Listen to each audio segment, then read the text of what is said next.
నమస్కారం అప్టెక్ జాబ్స్ కి స్వాగతం నేను మీ వివేక్ జాతీయ క్రీడా పురస్కారాలు నేషనల్ స్పోర్ట్స్ అవార్డ్స్ ఒకళ్ళకి ఖేల్ రత్న అవార్డు వస్తుంది ఇంకొకళ్ళకి అర్జున అవార్డు వస్తుంది ఇంకొకళ్ళకి ద్రోణాచార్య అవార్డు వస్తుంది ఎవరికి వచ్చింది ఎప్పుడు వచ్చింది ఇది అందరూ మోస్ట్లీ అందరూ కన్సిడర్ చేస్తూ ఉంటారు ఎప్పుడప్పుడు ఫోకస్లో ఉంటారు ఇప్పుడు ఉదాహరణకి రీసెంట్గా మహమ్మద్ షమీ గారికి అర్జున అవార్డు వచ్చింది అలానే చిరాగ్ శెట్టి అలానే సాత్విక్ సాయిరాజ్ రంకిరెడ్డి వీళ్ళిద్దరికీ కూడా బ్యాడ్మింటన్ ప్లేయర్లు బేసిక్గా వాళ్ళిద్దరికీ కూడా మేజర్ ధ్యాన్ చంద్ ఖేల్ రత్న పురస్కారం వచ్చింది ఇది అందరూ గుర్తుపెట్టుకుంటారు కానీ మేజర్ ధ్యాన్ చంద్ ఖేల్ రత్న పురస్కారం ఒకళ్ళకి ఇవ్వాలి అని అంటే బేసిక్ క్రైటీరియా అసలు మినిమం వాళ్ళు ఏం కన్సిడర్ చేస్తున్నారు అర్జున అవార్డు ఇవ్వాలి అని అంటే వాళ్ళు మినిమం ఏం కన్సిడర్ చేస్తున్నారు అసలు నేషనల్ స్పోర్ట్స్ అవార్డ్స్ అంటే జాతీయ క్రీడా పురస్కారాలు అంటే కేవలం మేజర్ ధ్యాన్ చంద్ ఖేల్ రత్న అర్జున అవార్డు ఈ రెండేనా ఇంకా వేరే ఏమైనా కేటగిరీస్ ఉన్నాయా ఇలా చాలామందికి పెద్దగా అవగాహన లేదు ఈ వీడియోలో మనం అసలు మొత్తం ఎన్ని అవార్డ్స్ ఉన్నాయి ఆ అవార్డ్స్ ఎవరిస్తున్నారు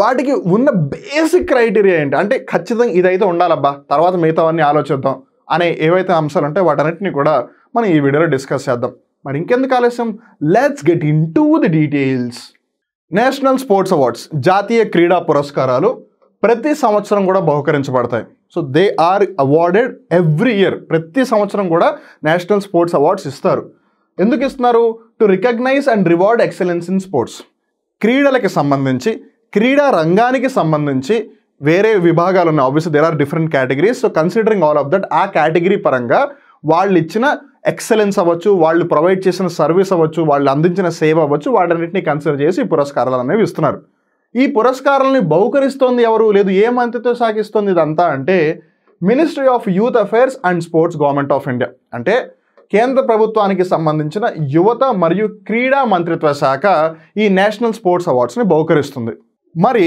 ఇప్పుడు మనం మేజర్ పార్ట్లోకి వచ్చేద్దాం నేషనల్ స్పోర్ట్స్ అవార్డ్స్ జాతీయ క్రీడా పురస్కారాలు అసలు మొత్తం ఎన్ని కేటగిరీలు ఉన్నాయి లేదు మొత్తం ఎన్ని పురస్కారాలు ఉన్నాయి what are the total awards that are being awarded in the national sports awards category so ఇక్కడ కేటగిరీస్ మీరు చూడొచ్చు మేజర్ ధ్యాన్ చంద్ ఖేల్ రత్న అవార్డు ఒకప్పుడు దీన్ని రాజీవ్ గాంధీ ఖేల్ రత్న పురస్కారం లేదు రాజీవ్ గాంధీ ఖేల్ రత్న అవార్డు అని పిలిచేవాళ్ళు దాని తర్వాత రీనేమ్ చేశారు అంటే దానిని పేరు మార్చారనమాట సో ఇంతకు ముందు రాజీవ్ గాంధీ ఖేల్ రత్న ఇప్పుడు అది మేజర్ ధ్యాన్ చంద్ ఖేల్ రత్న అవార్డు అనమాట ఇంకొక కేటగిరీ అర్జున అవార్డు లేదా అర్జున పురస్కారం Dronacharya award for out standing coaches in sports and games అంటే క్రీడలు ఆటలు వీటన్నిటిలో కూడా ఉత్తమ కోచ్లు అంటే గురువులు అని చెప్పొచ్చు ఎవరైతే ఉన్నారో వాళ్ళకి ద్రోణాచార్య పురస్కారం మామూలుగా మనందరికీ తెలుసు మహాభారతంలో ద్రోణాచార్యులు పాండవులకి కౌరవులకి గురువుగా ఉన్నారు సో కన్సిడరింగ్ దట్ ఒకవైపు స్టూడెంట్గా అర్జున ఉంటే టీచర్కి ద్రోణాచార్య అలా వాళ్ళ అవార్డ్స్ని కన్సిడర్ చేస్తున్నారు తర్వాత Dhyan Chand award for life time achievement in sports and games ఇప్పుడు కొంతమంది కన్ఫ్యూజన్ ఏంటంటే ఇక్కడ ఆల్రెడీ మేజర్ ధ్యాన్ చంద్ ఖేల్ రత్న ఉంది మళ్ళీ ఇక్కడ ధ్యాన్ చంద్ అవార్డు అంటున్నారు ఈ రెండు ఒకటేనా లేదు సపరేటా తర్వాత వచ్చేసి మౌలానా అబుల్ కలాం ఆజాద్ ట్రోఫీ దీన్ని ఇన్ షార్ట్ మాకా ట్రోఫీ అని కూడా అంటారు ఇందుకే మాకా ట్రోఫీ ఎవరికి ఇస్తారు తర్వాత రాష్ట్రీయ ఖేల్ ప్రోత్సాహన్ పురస్కార్ రాష్ట్రీయ అంటే నేషనల్ అంటే హిందీలో నేషనల్ని రాష్ట్రీయ అని పిలుస్తారు రాష్ట్రీయ ఖేల్ అంటే ఆట ప్రోత్సాహన్ అంటే సపోర్ట్ లేదు ప్రమోట్ చేయడం ఎవరు ప్రమోట్ చేస్తున్నారు ఎవరు సపోర్ట్ చేస్తున్నారు ఎందుకు ఇస్తారు ఈ పురస్కారం సో అది సో బేసిక్గా దీస్ ఆర్ ద కేటగిరీస్ ఇప్పుడు మనం కొంచెం వివరాల్లోకి వెళ్దాం మేజర్ ధ్యాన్ చంద్ ఖేల్ రత్న అవార్డు ఎవరికి ఇస్తారు అని అంటే ఎవరైతే క్రీడలలో కనీసం కంటిన్యూస్గా 4 సంవత్సరాల పాటు అత్యున్నత పర్ఫార్మెన్స్ ఇచ్చారు అంటే ఉత్తమ పర్ఫార్మెన్స్ ఎవరైతే ఇస్తారో వాళ్ళకి ఇస్తారు అండ్ కన్సిడరింగ్ లాస్ట్ 4-5 ఇయర్స్ అనమాట ఇప్పుడు ఉదాహరణకి 2023వ సంవత్సరానికి సంబంధించి మేజర్ ధ్యాన్ చంద్ ఖేల్ రత్న పురస్కారం ఎవరికి వచ్చింది మనం ఇందాక అనుకున్నాం బ్యాడ్మింటన్ జోడీ చిరాగ్ శెట్టి సాత్విక్ సాయిరాజ్ రంకిరెడ్డి వీళ్ళిద్దరికీ ఈ మేజర్ ధ్యాన్ చంద్ ఖేల్ రత్న పురస్కారం లభించింది సో మీరు అబ్జర్వ్ చేస్తే వీళ్ళిద్దరూ కూడా గడిచిన 4-5 సంవత్సరాల్లో చాలా అద్భుతంగా పర్ఫామ్ చేస్తూ వచ్చారు సో అట్లా స్పోర్ట్స్కి సంబంధించి అది ఏ స్పోర్ట్ అని అవ్వచ్చు అది ఖచ్చితంగా క్రికెట్ లేదు బ్యాడ్మింటన్ అవ్వాలేం లేదు golf tennis table tennis kabaddi kho kho volleyball basketball ఇలా ఏ గేమ్ అయినా ఏ స్పోర్ట్ అయినా సరే వాళ్ళు గడిచిన 4-5 సంవత్సరాల నుంచి చాలా బాగా పర్ఫామ్ చేస్తున్నారు అంతర్జాతీయ స్థాయిలో మన భారతదేశం యొక్క ఖ్యాతిని పెంచుతున్నారు అని అంటే వాళ్ళు ఈ అవార్డుకి అర్హులు అనమాట సో ఇప్పుడు ఎవరి పేర్లను పంపించాలి అనేది అది ఆ స్పోర్ట్ బాడీస్కి సంబంధించి ఇప్పుడు ఉదాహరణకి మహమ్మద్ షమీ గారికి అర్జున అవార్డు వచ్చింది కదా 2023కి సంబంధించి సో ఇప్పుడు మహమ్మద్ షమీ పేరుని ఎవరు రిఫర్ చేసి ఉంటారు బీసీసీఐ బికాస్ క్రికెట్కి సంబంధించి హెడ్ ఏంటిది ఇండియాలో BCCI board of control for cricket in India అది ఒకవేళ రెస్లింగ్కి సంబంధించి ఎవరి పేరు ఒకవేళ నామినేట్ చేయాలి అని అంటే అప్పుడు రెస్లింగ్ ఫెడరేషన్ ఆఫ్ ఇండియా చూసుకుంటుంది అలానే బ్యాడ్మింటన్కి సంబంధించి ఒకవేళ ఎవరి పేరైనా రికమెండ్ చేయాలి లేదా నామినేట్ చేయాలంటే బ్యాడ్మింటన్ ఫెడరేషన్ ఆఫ్ ఇండియా చూసుకుంటుంది. అట్లా ఏ స్పోర్ట్కి ఆ స్పోర్ట్కి ఒక బాడీ ఉంటుంది కదా, సో వాళ్ళు ఆ స్పోర్ట్లో ఎవరు బాగా ఆడుతున్నారని వాళ్ళకి ఒక ఐడియా ఉంటుంది కదా, సో వాళ్ళ పేరుని వాళ్ళు అక్కడికి పంపిస్తారనమాట. ఎక్కడికి పంపిస్తారు? Ministry of youth affairs and sports, ఇందాక మనం ఏదైతే మంత్రిత్వ శాఖ ఈ అవార్డ్స్ ఇస్తున్నాను అనుకున్నామో వాళ్ళ దగ్గరికి పంపిస్తారు. వాళ్ళు ఉన్న అన్ని లిస్టులలో అన్ని ఆప్షన్స్లో ఎవరికి ఇస్తే బెటర్గా ఉంటుంది అనేది కన్సిడర్ చేసి వాళ్ళకి అవార్డు ఇచ్చేస్తారనమాట. అలా సో ఫస్ట్ కేటగిరీ అది. సెకండ్ వచ్చేసి అర్జున్ అవార్డ్. దీనికి ఉన్న ఒక స్లైట్ డిఫరెన్స్ ఏంటి అని అంటే, ఇది అన్ని విధాలుగా అంటే స్పోర్ట్స్ పరంగా, డిసిప్లిన్ పరంగా, లీడర్షిప్ పరంగా, పర్ఫార్మెన్స్ పరంగా, అలానే కన్సిడరింగ్ ది గ్లోబల్ రీచ్ పరంగా అన్ని విధాలుగా కూడా ఈ అవార్డు. దీనికి ఉన్న మైనర్ చేంజ్ ఏంటి అని అంటే, వీళ్ళు కంపారిటివ్గా అంత ఎక్కువగా రీచ్ అవ్వట్లేదు అన్న విధంగా మనం పరిగణించవచ్చు. బికాజ్ మేజర్గా అయితే ఈ రెండింటిని డిఫరెన్షియేట్ చేసే అంత ఏమీ లేదు. ఇక్కడ ఏమనుకున్నాము, గడిచిన 4-5 సంవత్సరాల్లో వాళ్ళు కనబరిచే అత్యుత్తమ పర్ఫార్మెన్స్ ఏదైతే ఉందో దానిని కన్సిడర్ చేస్తారని. అర్జున అవార్డులో కూడా ఆల్మోస్ట్ దాన్నే కన్సిడర్ చేస్తారు. కాకపోతే ఇక్కడ కొంచెం యంగ్ టాలెంట్స్ని ఎక్కువగా ప్రమోట్ చేస్తారు అని చెప్పొచ్చు. And most of the times ఏమవుతుంది అని అంటే, ఈ అవార్డు వచ్చిన వాళ్ళకి ఈ అవార్డు వస్తుంది, కన్వెన్షనల్గా అలా జరుగుతూ ఉంటుంది అనమాట. సో ఆ విధంగా చూసుకున్న యంగ్ టాలెంట్స్కి ఎక్కువగా అర్జున అవార్డు వస్తుంది. ఆల్రెడీ అర్జున అవార్డు ఉన్నా లేదు కొంచెం బాగా సీనియర్ మోస్ట్ పీపుల్ అయితే అప్పుడు ఆబ్వియస్లీ మేజర్ ధ్యాన్ చంద్ ఖేల్ రత్నకి వెళ్తారు. So that's how it goes. But మేజర్గా స్పోర్ట్స్లో అత్యుత్తమ పర్ఫార్మెన్స్ ఇవ్వడం, అలానే వాళ్ళ యొక్క నాయకత్వ లక్షణాలను కనపరచడం, అలానే అన్ని విధాలుగా కూడా వాళ్ళు చాలా మెచ్యూర్డ్గా ఉండడం అనమాట. So all of that. తర్వాత వచ్చే category Dronacharya award for out standing coaches in sports and games.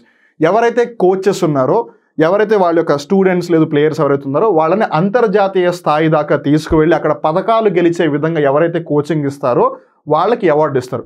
One of the best example is Pullela Gopichand garu. Badminton అనేది ఇండియాలో ఈ స్థాయిలో పాపులరైజ్ అయింది అంటే it is because of various players like Parupalli Kashyap, Saina Nehwal, PV Sindhu, Jwala Gutta, Ashwini Ponnappa, అలానే సాత్విక్ సాయిరాజ్ రంకిరెడ్డి, చిరాగ్ శెట్టి, కిదాంబి శ్రీకాంత్, ఇలా చాలామంది ఉన్నారు. బట్ వీళ్ళందరూ కరెంట్ జనరేషన్. అంతకుముందు అంతగా లేదు బ్యాడ్మింటన్ ఇండియాలో. బట్ వీళ్ళందరినీ కూడా బాగా ట్రైన్ చేసి ఇంటర్నేషనల్ లెవెల్లో మెడల్స్ గెలిచేంత, ఒలింపిక్ మెడల్స్ గెలిచేంత దాకా తీసుకెళ్ళిన ఎవరు? పుల్లెల గోపీచంద్ గారు యాజ్ అ కోచ్. సో అలాంటి వాళ్ళకి ఈ అవార్డు ఇస్తారు. తర్వాత ఏంటి? Dhyan Chand award for life time achievement in sports and games. అంటే క్రీడలు మరియు ఆటలలో జీవిత సాఫల్య పురస్కారం ఇది. అంటే మామూలుగా స్పోర్ట్స్ ఆడేవాళ్ళు ఆబ్వియస్లీ ఒక పర్టికులర్ ఏజ్ వరకే ఆడతారు. తర్వాత వాళ్ళు రిటైర్మెంట్ ప్రకటించేస్తారు. అంటే ఇంకా నేను ఆటలు ఆడదలుచుకోలేదు, టైంపాస్కి ఆడతాను కానీ ప్రొఫెషనల్గా యాజ్ అ ప్లేయర్గా అయితే నేను ఆడను అని. రిటైర్మెంట్ ఇచ్చిన తర్వాత కూడా క్రీడలకి ఏదో ఒక విధంగా వాళ్ళు సహకరిస్తూ లేదా సాయం అందిస్తూ ఉంటారు. ఇప్పుడు ఉదాహరణకి పిటి ఉష గారు లేదా సచిన్ టెండూల్కర్ గారు వీళ్ళందరూ కూడా రిటైర్ అయిపోయారు. రిటైర్ అయిపోయినా సరే వాళ్ళ క్రీడలకి సంబంధించి లేదు ఇన్ జనరల్గా స్పోర్ట్స్కి సంబంధించి వాళ్ళు స్టిల్ వాళ్ళ సర్వీస్ని ఇస్తూనే ఉన్నారు. సో వాళ్ళు ఈ అవార్డుకి అర్హులు అవుతారనమాట. సో వాళ్ళు ఏం చేస్తున్నారు? స్పోర్ట్స్కి సంబంధించి మా జీవితం మొత్తం మేము అంకితం ఇచ్చేసాం, we have dedicated our life completely towards sports and games. So అందుకని వాళ్ళకి లైఫ్ టైం అచీవ్మెంట్ అవార్డు ఇస్తున్నారు. సో పేరు మటుకు సేమే ఉన్నా there is a slight difference. ఇక్కడ స్పోర్ట్స్ ఆడుతున్న వాళ్ళు, ఇక్కడ రిటైర్ అయిపోయిన తర్వాత కూడా స్పోర్ట్స్కి సంబంధించి వాళ్ళు చేయగలిగింది చేస్తున్న వాళ్ళు. ఇదేమో కోచెస్కి, ఇదేమో యంగ్ షైనింగ్ టాలెంట్స్ అని చెప్పొచ్చు. And then comes the most underrated 2 awards అనమాట. Maulana Abul Kalam Azad trophy which is in short called MAKA trophy. ఇప్పుడు ఇంటర్ యూనివర్సిటీ ఛాంపియన్షిప్స్ ట్రోఫీస్ జరుగుతూ ఉంటాయా? ఈ యూనివర్సిటీ వెళ్ళి ఆ యూనివర్సిటీతో ఆడడం, ఆ యూనివర్సిటీ వెళ్ళి ఈ యూనివర్సిటీతో ఆడడం, ఇలా ఆడుతూ ఉంటారు కదా. ఇలా ఈ ఇంటర్ యూనివర్సిటీ టోర్నమెంట్స్లో ఏ యూనివర్సిటీ అయితే బెటర్గా పర్ఫామ్ చేస్తుంది అంటే ఈ విశ్వవిద్యాలయాలన్నీ కూడా అంతర్ విశ్వవిద్యాలయ క్రీడా మహోత్సవాలు ఇలా కండక్ట్ చేసినప్పుడు ఏ యూనివర్సిటీ అయితే ఆల్ ఓవర్ ఇండియాగా బాగా పర్ఫామ్ చేస్తుందో ఆ యూనివర్సిటీకి ఈ ట్రోఫీ ఇస్తారు. మౌలానా అబుల్ కలాం ఆజాద్ మాకా ట్రోఫీ ఇస్తారనమాట. తర్వాత వచ్చి రాష్ట్రీయ ఖేల్ ప్రోత్సాహన్ పురస్కార్. ఇప్పుడు ప్రతి స్పోర్ట్కి సంబంధించి ఒక స్పోర్టింగ్ బాడీ ఉంటుంది. ఇందాక మనం అనుకున్నాం కదా పేర్లు రికమెండ్ చేస్తారు లేదా నామినేట్ చేస్తారని.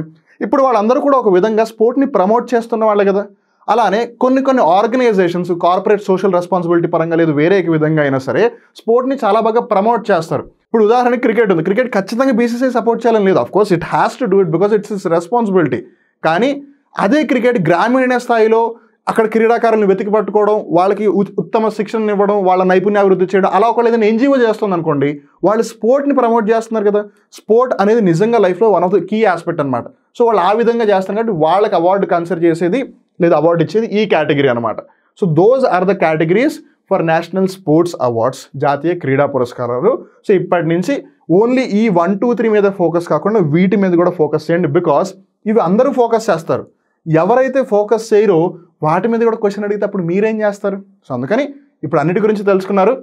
సో నోయింగ్ దాట్ ఇప్పుడు ఎప్పుడు లిస్ట్ వచ్చినా సరే జాగ్రత్తగా గుర్తుపెట్టుకోండి. I hope it's clear. So ఇక్కడితో ఇవాళ కరెంట్ అఫైర్ ఎపిసోడ్ ముగుస్తుంది. మళ్ళీ ఇంకో రోజు ఇంకో కొత్త కరెంట్ అఫైర్ ఎపిసోడ్లో కలుద్దాం. I hope you really like this current affair video.